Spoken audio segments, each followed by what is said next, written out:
do what you want to do with your life, right? Don't go be doing something you don't enjoy. Don't do something don't get locked into, you know, a car that you can't afford and doing something crazy because you need the money. Don't do that. Do what you want to do. Do what the f is it that you really want to do?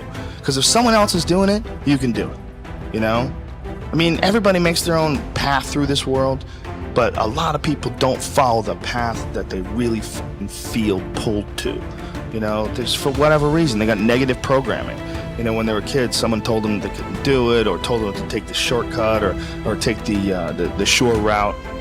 That's a sad thing, man, when you talk to dudes, especially like talented dudes, and they don't follow up with what they want to do. Even if other people can't see through their filter of criticism, you're still driven by love. Every one of you is a piece of all that is. Every one of you. And if that critical mind comes up and says not good enough in any sense, there's a point where you have to stand back and say, that's not me. I am more than the program. And when you let go of that problem of self-criticism, you learn and experience for the first time in your life self-love. And why is this important? Because as I learned through years, I could not love the people around me until I could learn to love myself. The glory of life on this planet cannot be built by anything else in the universe than what you can do here. You are creators. Own your creativity. Own your spirit. It's not words. It's not devotion. It's a true knowledge. You are spiritual. And that is the opening of life. There are a lot of people who are biting their fingers in fear that they might lose their jobs. But there are few people who have decided within themselves, I'm going to make it. Some people aren't waiting to be cut. Some people are moving on their own because they feel within themselves, I've got what it takes to make it. They're not afraid about tomorrow because of how they see themselves, because of what they feel that they deserve, because of what they feel that they can create for themselves. Because these people have decided, as they look at the future, as they look at themselves, there's a way. Where there's a will, there's a way for me to begin to create a way out of no way. And when you have that kind of consciousness, when you have that kind of spirit, nothing can stop you. Nothing. Have you ever given much thought to the idea that the spoils in life go to the risk takers? If you'll give it some thought, I think you'll come up with the same solution I arrived at. A survey indicated that 98% of the men in the country are looking for security in their work. That is, they're mainly interested in losing themselves deep in the warm, nourishing viscera of some large corporation, which is fine. I'm not knocking it. I'm just commenting on it. But these are not, as a rule, the risk takers. They're more the play it safers. And while they can have good and successful careers all their working lives, the chances are against they're hitting the big jackpot. Now, the reason I say this is because this sort of life, as a rule, does not encourage a man to do much more than he has to do. And he'll usually spend his free time, which comes to something like 72 hours a week when he's neither working nor sleeping, in pursuits not calculated to help him get ahead in the world. Now, the man who risks his spare time writing a book, painting pictures, fiddling with inventions, continuing his education, is generally the one in this kind of milieu who will advance above his fellows. But the man who risks all of his time on a goal he wants to reach, on a dream in his heart, who stakes his livelihood and the livelihood of his family upon his own brains and the proper use of his time, and tackles the world single-handed, here's the risk-taker to whom the spoils will generally accrue. Now, I'm not talking about the impractical dreamer and stargazer. I'm talking about the man of action who gets out and raises the dust in the world. He might take some king-sized pratfalls and be snickered at by friends and relatives of a more conservative bent, but he'll usually make the grade if he stays with it, and earn their admiration, if not envy, before he's through. You know, one of the biggest factors in his favor is the size of the group he belongs to. According to the most reliable figures I can find, this risk-taker belongs to only about 2% of the population. And since he's generally working on an idea that will in some way serve the big 98%, the odds swing rather favorably to his side. Additionally, a man on his own must think. He must devote more of his days to thinking. Conversely, the man with a good steady job who's familiar with his work and surroundings can go along pretty well from day to day without doing any creative thinking at all.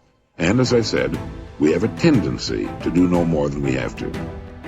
Anybody who spends a good deal of his time thinking is going to come up with a good idea once in a while. The law of averages is definitely on his side.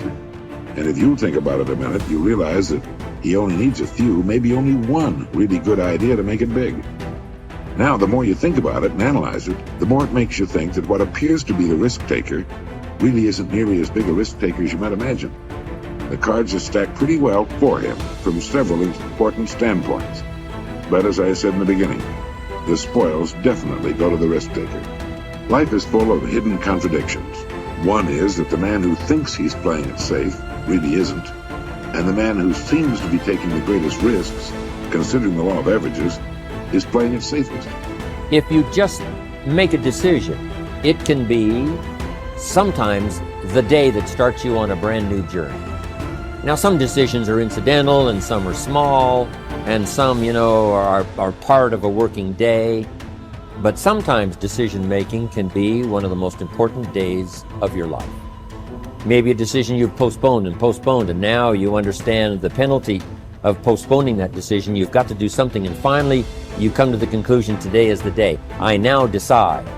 And whether you decide on a new direction, whether you decide on a refinement in philosophy, whether you decide to act when before you haven't acted, you decide on a series of things that you're going to do.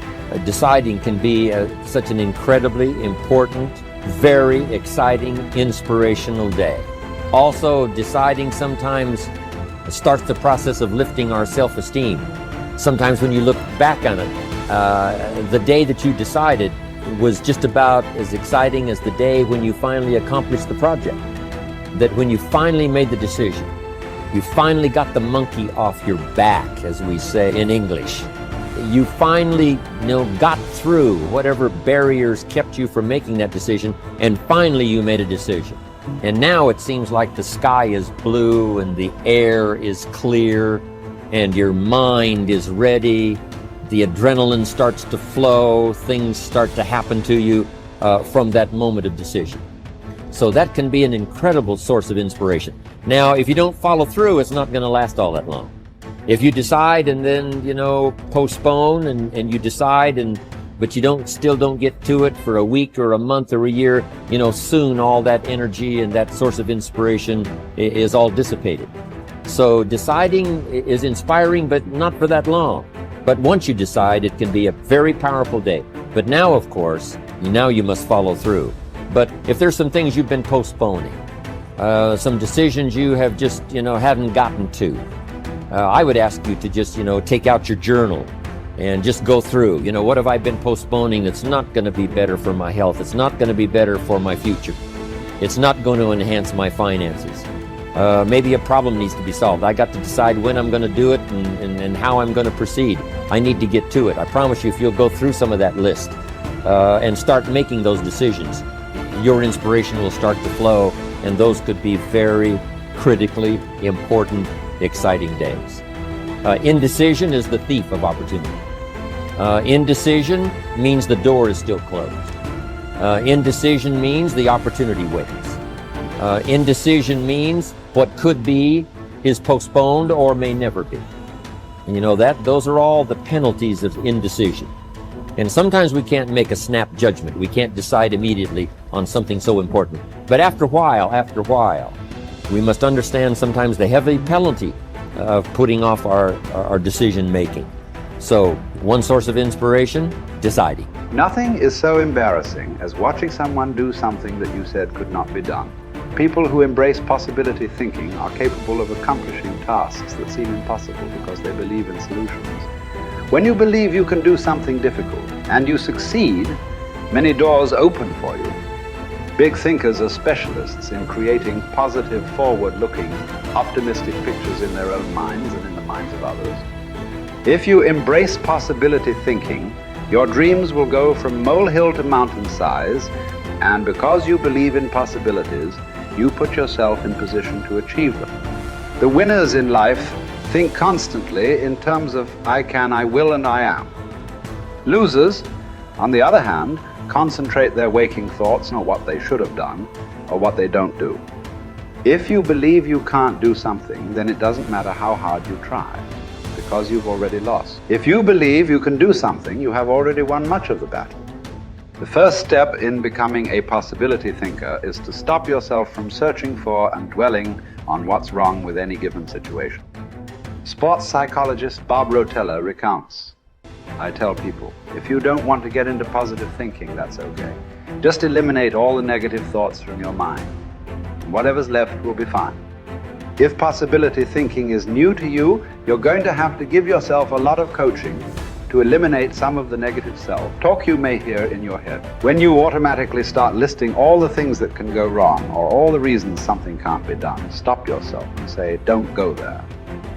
Then ask what's right about this. That will help to get you started. And if negativity is a really big problem for you and pessimistic things come out of your mouth before you've even thought them through, you may need to enlist the aid of a friend or family member to alert you every time you utter negative ideas.